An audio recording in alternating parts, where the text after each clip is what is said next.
let's have a few last words to close this Congress. First of all, Jorge Aruz from the Atlas Research Group is going to invite you for the last time to attend this afternoon's meeting, the Europol MOL Special Interest Group that is going to take place here this afternoon. Hello everyone. Just a reminder that this afternoon we have the Europol Special Interest Group on MOL event, and there's going to be a good number of people presenting their work on mobile applications and related stuff. And for presenting things, you have to be a Europol member, as presenters know, but anyone wishing to just attend and watch and be there and see what's going to be presented is welcome without having to be a Europol member. Right? The Europol membership is not required for actual participation. This is the program. We're going to have notably two keynote speakers. Professor John Traxler speaking about possibilities with the Guerrilla MOOC and MOL with the Guerrilla MOOC, and then Joshua Underwood speaking about mobiles with Ávila and connecting experiences. That will be sort of the opening and closing talks, and in the middle, well, it's a coffee break and everything, but we also have 1 hour where SIG members and Europol members interested in joining the SIG will present what they're doing in very fast 5-minute presentation following the Kucha system, this Japanese system that literally means irritating presentation. Irritating bell at the end of the presentation. So you're welcome to attend the SIG event. In principle, we were thinking of, we had scheduled this room for the meeting, but it might not be very operative. So we're going to be having it in room 02, the first floor, because there we are going to arrange the desks as in a seminar room. It's going to be much more convenient for our purposes. And this room is also a bit too large for the amount of people that we expect. So it will be more convenient. So we'll be in room 02. And that's all. I think it might be a good idea, since this has been very open and it's not really part of TISLID14, to have a rough idea of the number of attendants to sort out just the logistics of the room. Could you please raise your hand, those of you who are... Okay, so... All right. 1, 2, 3, 4, 5, oh yeah. 20. Yeah, excellent. Very good. Yeah. Okay. Thanks. Right. Thanks. So, right now, TISLID14 is nearly over, and the Atlas Research Group has been planning this event that has happened so fast for over a year. It's been hard work to organize an event 100 kilometers away from our home institution, or the home institution to most of us, but thanks to two valuable members of the group who belong to the University of Salamanca, especially one who was in campus, just the one.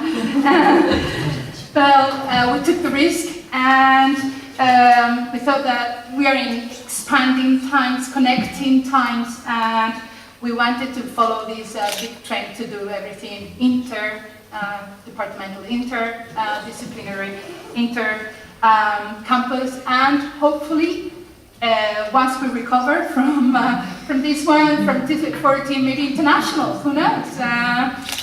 We are open to suggestions.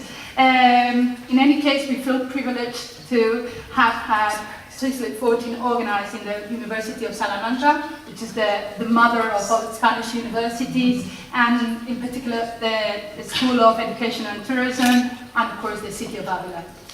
Well, having said that, this adventure of organizing TISLIDs started 4 years ago with our first TISLID in UNED.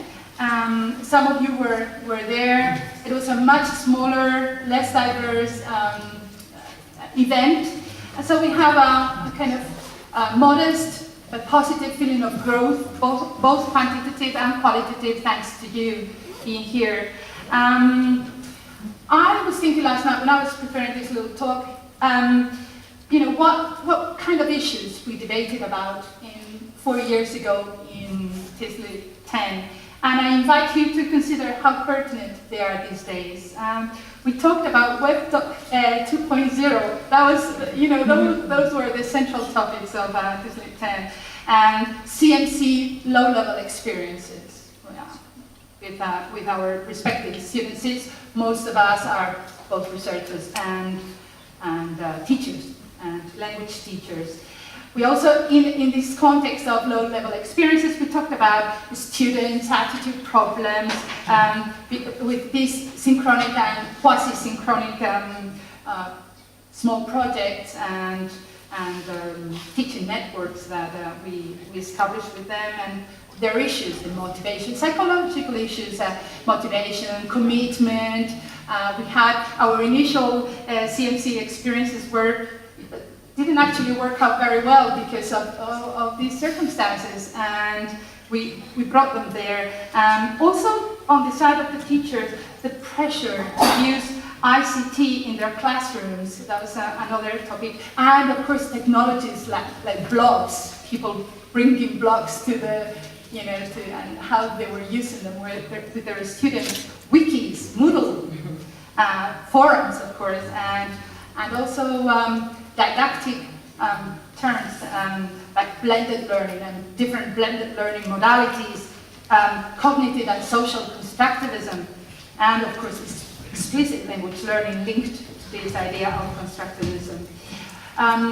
Also, the need to normalize technology. That we talked about that an awful lot. How, you know, it was still too much of a noise. It was an element that everybody was looking for it not to be an obstacle anymore, and just to have it truly integrated in the learning process. And especially, I remember the need to question the pedagogical value of all these existing technologies that teachers were assumed or felt pressed in a way to adopt. So, you know, what is the pedagogical value of all this? Why should we incorporate blogs and wikis and all these sort of technologies necessarily in our language teaching, be it distance teaching or face-to-face? Well, 4 years later, I think if we review these 5 topics that I've singled out, well, we have probably advanced in the normalization of technology. That would be, you know, a good subject of debate. And in technological and methodological innovation, there are new concepts that have occupied many of our talks that weren't there 4 years ago, such as MOOCs, of course, MOL, ubiquitous technology, so the incorporation of social media in language teaching, and the flipped classroom, flipped teaching, etc. There are quite a few, like you know it very well because you've all been here. Despite the richness of this debate that we have been witnesses of, we have also acknowledged certain fuzziness in the ontologies and typologies, and a good percentage of us have already done MOOCs, but we are still debating about what a MOOC is, which is kind of, you know, it's interesting that this is still going on. And also there are contradictory views. So on the one hand, we talk about how MOOCs have been presented as a way to democratize knowledge and access to education, etc. On the other hand, people are talking about perpetuation of social, political supremacy of certain communities over others. We have identified that technology is moving very, very quickly, and didactics as well, but we have wondered whether they are moving together. That is, well, we are making the most of our previous research as co-teachers and researchers on all these past issues, what works, what doesn't work, and whether we have made the most of all these past research to integrate it with the new technologies, or on the other hand, whether when we introduce a new technology, we start from a tabula rasa. There is certainly a long way to go, and just to mention some of the questions I have asked myself. I'm sure you have other questions. I hope you have other questions, but I've been paying attention to what you all had to say on the enormous gap that seems to still be there between groundbreaking research and widespread classroom practice and student usage, whether technology is optimally blended with so-called conventional methodologies, and at a higher level, how can we use technology to make knowledge accessible, draw bridges between non-formal and formal learning, and how can we use technologies to promote multilingualism in 21st century Europe, and by extension 21st century Earth, and make our society a wealthier and more supportive, better place to live in. How to enhance social integration and access to the job market. All these societal challenges have been identified, and I think they're in the mind of many of us. So another Congress finishes, and we are all going back home, and universities to carry on, and we'll meet each other in another event like this. So I don't think there is any need to say goodbye in any solemn way. I just hope that the Atlas Research Group has managed to comply our main objective, which was just to give you a bit of food for thought, enable you to make potentially interesting contacts, strengthen the bonds that you already had with each other from previous events like these, our protests, whatever, and I hope that you have a laugh or two while you were doing that. Thank you.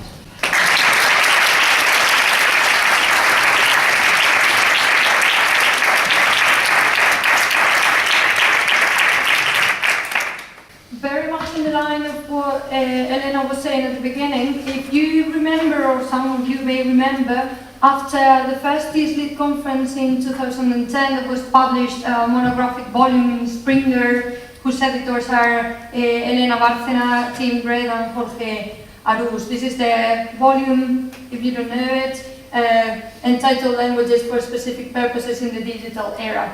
As Elena was saying, this was like the result, or a kind of compendium of the most important things that were carried out or stated in that conference. And if we compare this to what has been said these days here in Ávila, there is a process and there is an evolution. So following and also in our intent to reflect and to depict that evolution, our intention is to publish a monographic volume as well derived from this conference.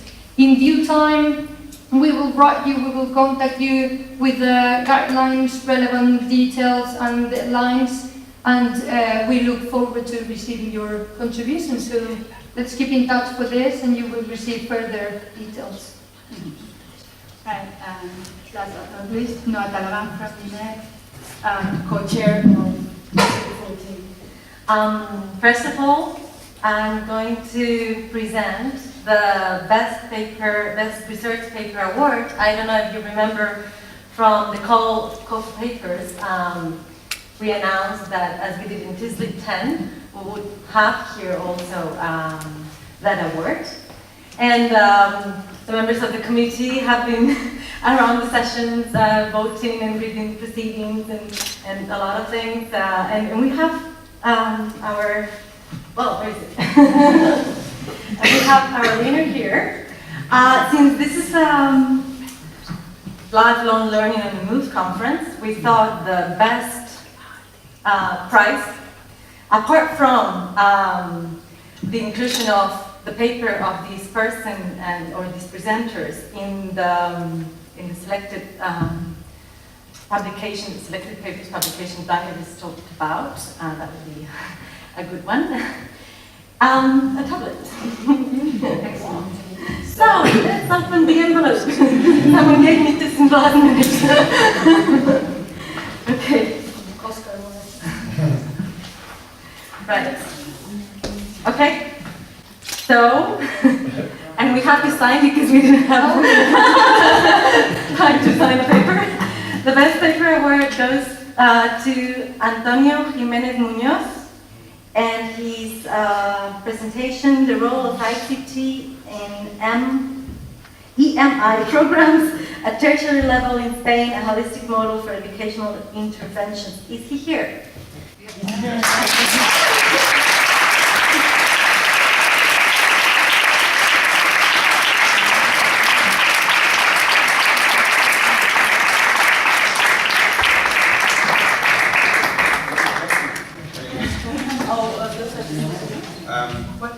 Probably because of the long time.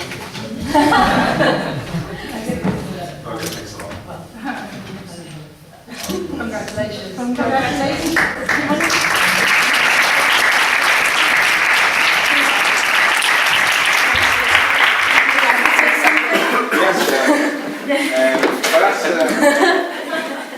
Do you want to have the microphone?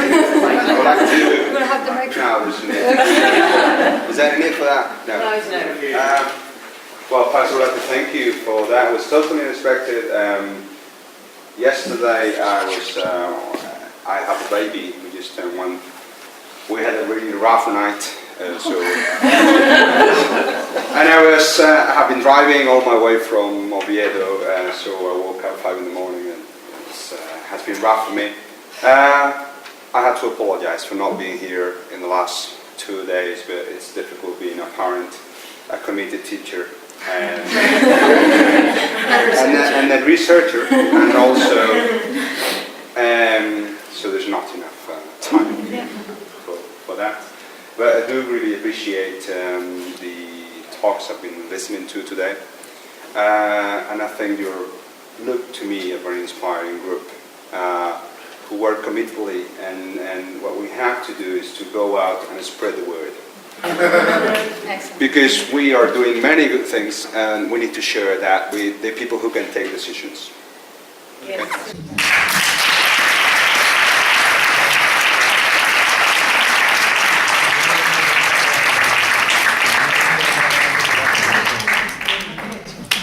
So we would not like to finish this event without thanking, first of all, the University of Salamanca and the School of Education and Tourism here in Ávila, the Vice Rector and the Dean also, who were here in the opening. Of course, this conference would not have been possible either without the support of the Spanish Ministry of Education that sponsors our project, So Call Me, and the UNED, where the Atlas Research Group is based, and also our school, Facultad de Filología, and our department, Filologías Extranjeras y sus Lingüísticas. We are very grateful also to the help provided by Ángel Martín from Viajes del Corte Inglés, who has run the administrative part of the conference. You've seen him these days too. Of course, thank you very much to the plenary speakers who were kind enough to come all the way to Ávila and to give this wonderful session that we've been enjoying these days. And also the workshops, the first day we had some wonderful workshops there. Also, I'd like to thank the International Advisory Board. I'm not going to mention everybody from that board, but thank you. Some of them are here and some of them couldn't make it. Our sponsors, apart from our supporters, our institutional supporters, we have our sponsors that were around here. Richmond well, you have them there. And you've been seeing them, you have them in your bags and everything. But yeah, thank you very much for their support. This event would not have run as smoothly as it has without the help of the volunteers who have been there for the committee, for the participants, for the attendants all the time. You've been seeing them around. I'm going to mention them. I have the list here, an updated list. Miriam Pérez Veneros, Alba Muñoz Esteban, Tania Maizanova, María Rodríguez, Mónica Pastor, María Victoria Abad, Teresa Rodríguez, Alba García, Tania Álvarez, Sandra Sánchez, Tomás Costal, and Laura Carrera. Thank you. Thank you.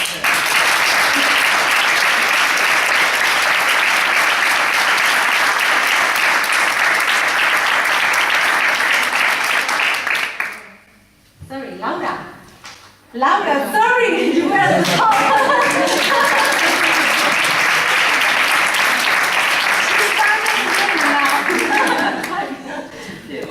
Laura. Sorry. Okay, so and finally, one last thing. Of course, the heart of the conference is been mentioned. Elena mentioned it. It's the Atlas Research Group. You've been seeing us around, most of us, because a couple of members could just make it for the first day. One of us had just had a baby yesterday, and she wasn't there.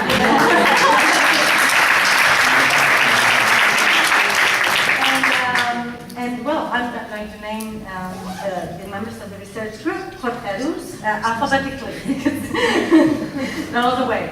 Jose Javier Ávila was here the first day. Elena Bárcena, our coordinator. Cristina Calle was here the first day too. María Dolores Marilo Castrillo, there. Izaskun, there. Elorfa, sorry. Blanca García Riata, thank you for this whole thing. And Ana Ibañez Moreno, there. María Jordano, Mr. Okay. There. Elena Martínez is the one who had the baby yesterday. Yeah, she's part of the committee all along until the very last day.